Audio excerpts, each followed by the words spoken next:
been rumors that Delhi गेलो because ह्या सायडीच्यान रिशफलिंगाचे rumors चलतात and you were in also in Delhi. What is it? What do you have to say? I am not aware about the reshuffle. Nobody has told me anything. As I've said in the past, I repeat today, prerogative of a cabinet lies with the chief minister. So it is the chief minister who decides. As far as my visit to Delhi,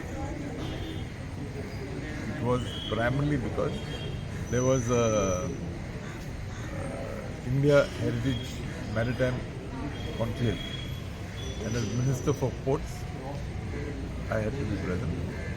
The Honorable Chief Minister was also supposed to go to Delhi, but due to other commitments, he did not. So I represented the government in Delhi. The conclave was for 2 days,